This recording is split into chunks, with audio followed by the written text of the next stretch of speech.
Welcome to Integrative You Radio, hosted by Dr. Nick Carruthers and yours truly, Dr. Nicole Rivera. This is the place where you become limitless. We are covering the latest and greatest topics, of course, in a disruptive fashion around integrative medicine, mental health, and human behavior. We are also covering how those topics affect the human and family dynamics. We will be sprinkling in some truth bombs for our healthpreneurs so they can join us in our mission to evolve healthcare. If you are health curious and growth focused, you are in the right place. But buckle up, because this is real, this is raw, and this is disruptive. This is Integrative You Radio. Everyone, welcome back to another episode of Integrative You Radio. You have Dr. Nicole here talking about a man's topic.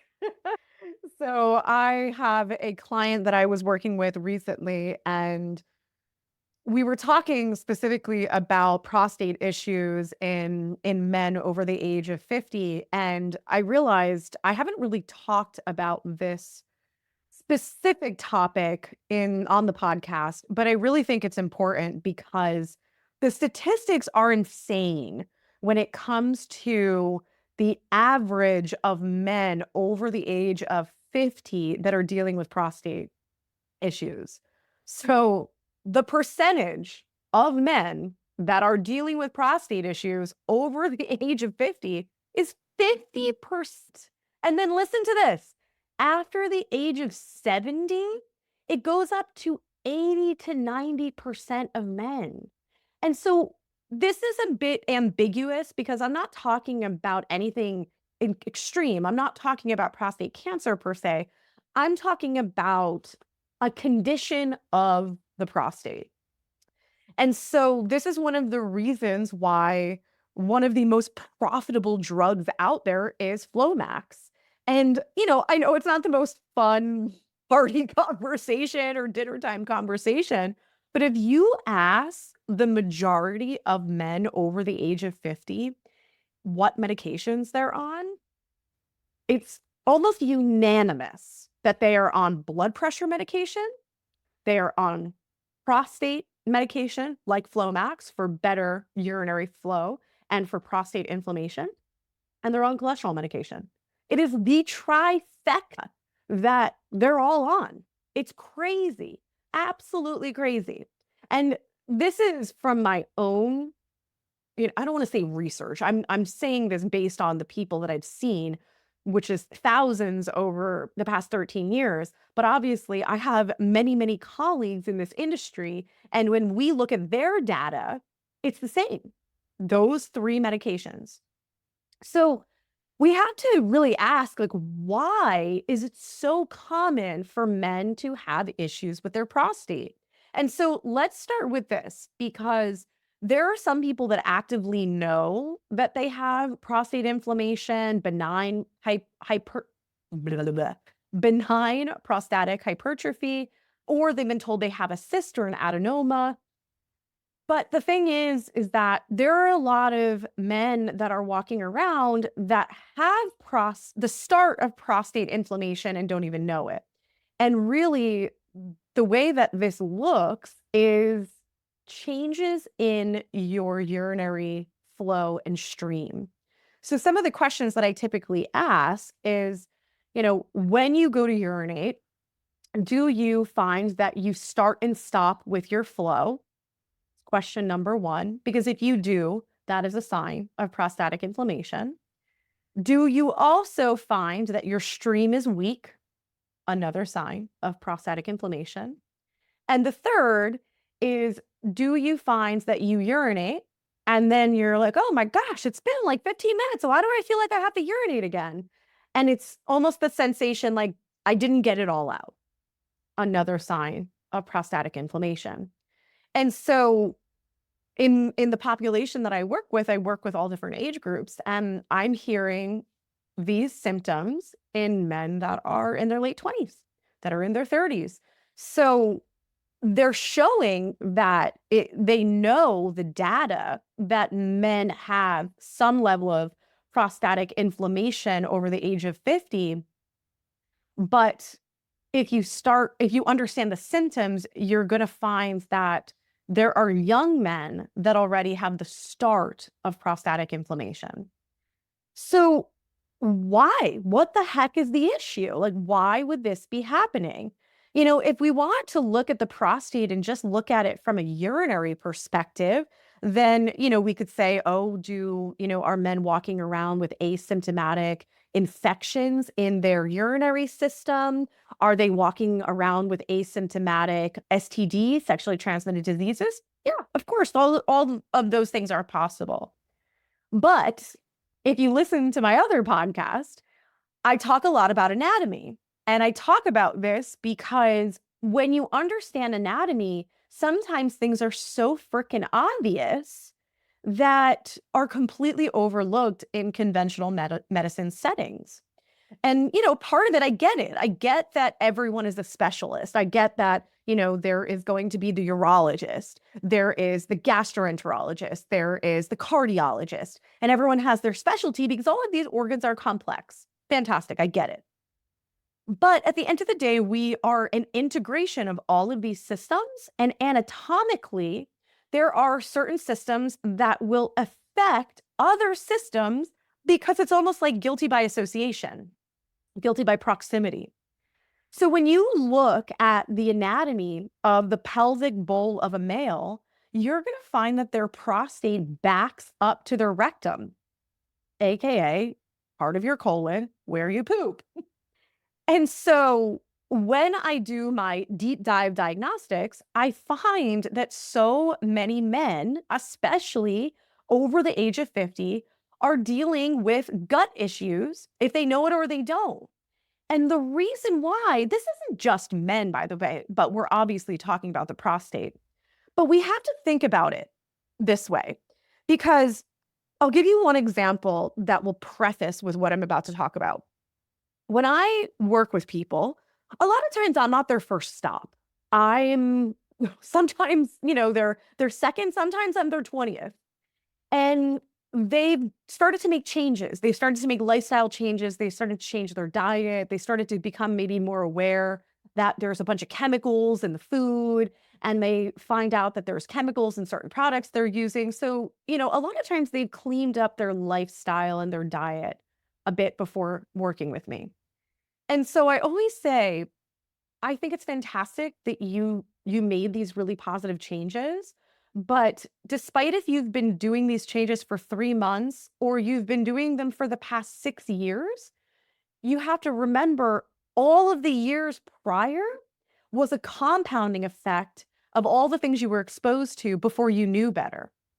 So we are all being exposed to different chemicals from all different sources every single day. It starts when we're in the womb, because the amniotic fluid, they've now found over 200 chemicals in the amniotic fluid.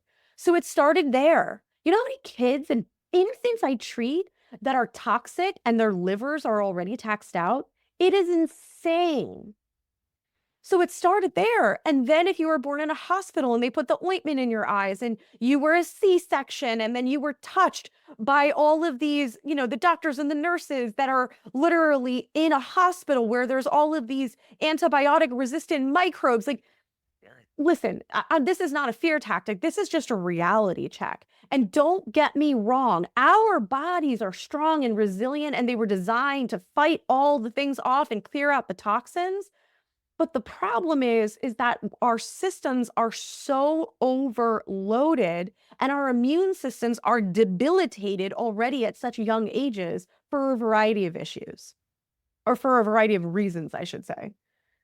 So we are literally our livers and our kidneys are getting assaulted every day. And this is from the formula that is given to the children with soybean oil and hydrogenated oils and so many different preservatives and chemicals into the snacks that are appropriate for children, to then the sugar that's in everything. I live in Italy now, and I eat pastries very often, and it still to this day blows my effing mind that nothing is sweet here. Nothing is sweet. And they use sugar. So Nick and I, my husband and I, have been having these conversations. We're like, I've never personally had access to pure cane sugar. I'm like, is pure cane sugar not that sweet? Because they're using pure cane sugar here in these pastries and they're not that sweet. And in the US, everything is so freaking sweet. And yes, there's high fructose corn syrup, but even things that have sugar in them. And is it the amount of sugar, or is it something that they're doing in the processing of the sugar that is making it so much sweeter in taste? So anyway, derail. But overall, our systems are getting assaulted by all these chemicals. There is heavy metals in the tap water. So you're like, oh no, I drink filtered water. Perfect. You shower in it. You bathe in it. You bathe your baby in it. You know, there's things that are in the personal products that we're using. I was laughing. My husband's getting his haircut yesterday, and I was looking at the hair products because they're like, oh, you should use this. You should use that. And I'm like, these products are horrific. Hydrogenated oils, propylene glycol, all of these different dyes. And these young men are just walking out, you know, oh, I need this hair putty, gel, wax. And it's like, people have no idea that these things are not just toxic to our system, toxic to our gut, toxic to our prostate, but they're also hormone disruptors. So the moral of the story is that we are all being exposed to a slew of different toxins, especially through food. And these toxins, these heavy metals, mercury from fish, it's all going directly into our digestive system. And your body will get rid of what it can until it can't. And so this is what I always find comical is people will say, oh my gosh, I used to be able to have a bottle of wine. Now I could barely drink a glass and I feel like garbage the next day. Oh, I used to be able to tolerate coffee. Now I can't tolerate coffee. Oh, I used to be able to take Tylenol. Now I could barely take, a half. And people are not realizing that's a sign that your liver, your major filtration organ of your body that gets rid of all the toxic shit, is completely maxed out and overloaded. And if it's maxed out and overloaded, then guess what? The toxins that you're being exposed to, like all the pesticide residues and organophosphates on your food, all of that's just going in and it's just sitting there. All those residues. And as you accumulate more and more residues from pesticides and herbicides and benzenes and all this shit that's all used in agriculture and farming, all of that getting into your gut, what happens is now you're more prone to infections. So because it's wiping out all your good bacteria, what we call your probiotics, now you have bad bacteria in your gut. Now you get exposed to a parasite, your body can't expel it, so it lives in your gut. All these things are now living in the gut. Some people are symptomatic. Oh, I have diarrhea, I have constipation, I have pain, I have cramping. Some people don't. Some people are just like, my stomach hurts here and there. Yeah, I'm a little bloated, no big deal. But the more issues, residues, toxins, inflammation that you have in your gut that start to create inflammation in the rectal area, the descending colon, you are going to then cascade that inflammation. You're going to even cascade those chemical residues, and you're going to cascade that bad bacteria or any of those infections into the prostate. Because guess what? There are lymph nodes that surround your rectum, surround all of your intestines, surround your prostate, and they're the cleanup. So if all of those different chemicals, toxins are getting dumped into the lymph, then, and also getting dumped into the blood vessels, that's how it's then going to make its way in to other places like the prostate. And the prostate is the neighbor. It's right there. So this is a huge contributing factor that no one is talking about when it comes to prostate issues. So, we're living in a world where men are waiting. They're awaiting the prostate cancer diagnosis. And the frequency or the commonality of prostate cancer is insane nowadays. And so what if we could be doing more about it by dealing with our gut health? And if that is the root cause, then you can take all the prostate medication you want and you can do all the prostatic surgeries that you want, and it's not going to change it because people will still get a cancer diagnosis in that area And they're like, but the prostate is gone. We're like, well, it's not in your prostate. It's in your lymph nodes surrounding where your prostate was. Like these are the feedback mechanisms saying it wasn't the prostate. It was something else. And nobody is getting it and nobody is looking at it. And also, too, for those of you that are new here, you want to go to your gastroenterologist and say, hey, check me for parasites and check me for pesticide residues and check me for benzenes. This crazy lady on her podcast is talking all about it. They don't know how to test for it. They might do a stool sample on you. They'll do a stool sample for 1 day. So this is a really fun fact. You can't get information from stool sample. You don't get quality information from stool samples at all. But if you really wanted to try to get good information from a stool sample, you would need to do a 10-day sample. You need to shit in a box for 10 days straight, and you would need to have a microbiologist look at the shit within 20 minutes to 30 minutes after coming out of your body. You tell me where you're going to find that. Because parasites will do something called autolyse. They self-destruct after exiting their host.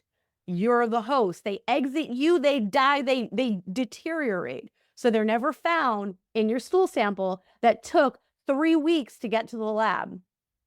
And also, you shed parasites at different times. You shed bacteria at different times. So if you're doing a 1-day sample, whoopity-doo, it's not giving you any quality information. And so you want to ask, oh, test me for the chemical stuff. They're like, well, I don't know how to do that. We don't do that. You have to work with functional practitioners that understand this. There's a variety of different ways, different companies, Vibrant America, Vibrant Wellness, they run some fantastic environmental toxin panels. They will be able to measure everything from benzenes and organophosphates and pesticide residues, glyphosate, all of these things. They can measure what's in your gut, what's in your system. And so this can really help you to understand like what is going on causing these prostatic issues. So I invite you to take a different approach. I invite you to Google the anatomy of the prostate and the rectum, and you're going to see they're right next to each other. They are neighbors. I invite you to get better data on your body so that you actually know what the heck is going on? What's the big picture here? Because people will focus in on the one thing that scares them, but in reality, they have a slew of other symptoms. They have brain fog, they have headaches, they have minor gut discomfort, they have reflux, their hormones tanked, they have muscle cramps and muscle pain and joint pain. And they have all those things. Well, whatever. I'm just going to live with those. But, the prostate thing's real scary. So we're going to deal with that. But guess what? They're all connected. Because if you have inflammation in one area, it's inevitable that it's going to cascade into other areas. If you have toxins in your gut, guess what? There's a thing called the gut-brain axis. So you're going to have neurological issues that can create nerve pain, that can create headaches, that can create brain fog, and create memory loss. This stuff isn't just aging. You don't just deteriorate as you get older. There are some people that are thriving, and there are other people that aren't. And it's because it's not about aging. It's actually how taxed out your filters are. So I'll leave you with this one example because I think this visual really helps people understand this concept. So your body is extremely resilient. Your body is extremely smart. Your body can recover from anything, even the most extreme diagnoses. Don't ever, ever, ever forget that. But the thing is that it's about removing the roadblocks. So when you think of your kidneys and your liver is a major filter. It gets things out, bad stuff out of your body via your gut, aka you poop it out. Your kidneys are the filters of your blood. It gets anything bad and harmful out of your bloodstream and you urinate it out. So those two systems are very important. And if you think of them as filters on a vacuum, you can go out, buy the best vacuum on the market, drop your multi-hundreds of dollars on your Dyson, and you could use your vacuum. But after a week of using your vacuum, the filter is going to get full and it's not really going to work anymore. Simple solution. You just go, you dump the filter and you're good to go. There's nothing wrong with the mechanics of the vacuum. The thing is that it's the same idea when it comes to the liver and the kidneys. their filters, they can get taxed out and their filters can get full. But no one teaches us this, and no one gives us solutions on how to empty them, how to reset them. And in reality, the main practitioners that know about the resetting of liver and kidneys is going to be more functional and integrative doctors, because this concept is not understood when it comes to conventional medicine. God knows why, but hey, whatever. In addition to that, is our lymphatic system is another system that is part of our immune system, but also part of filtering out toxic and harmful things.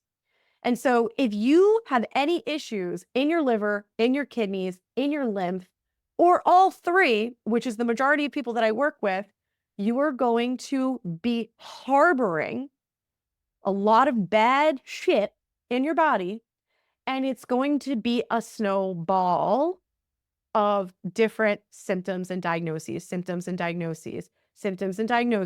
and you're going to call it getting old. It ain't getting old, people. So I hope this was extremely insightful. I hope that you're walking away with tools. Also, going and doing a gut reset. You got to know what's in your gut. So if you're going to go and Google a bunch of supplements right now and like, oh, I'm going to do a gut reset because that's going to help my prostate. Like I've said before, be my guest. But in reality, you're potentially wasting a lot of time and a lot of money because you don't know what you specifically need. If you're trying to improve liver function, one approach. If you're trying to kill a parasite, one approach. If you're trying to kill bacteria, another approach. So there's a lot of complexity. It's really not that complex. It's complex for someone who doesn't have data. If you have data, it's easy. So please get more data on your body before embarking on a healing process so that you do not waste some of the most precious assets, which is time and money. We thank you so much for being an avid listener of Integrative You Radio, formerly known as Integrative Wellness Radio. We appreciate all of your support. We love your comments. Please visit us on social media as well as our website to see all of the fun things happening behind the scenes and the new amazing content and courses that is being rolled out on a monthly basis. We hope to see you there.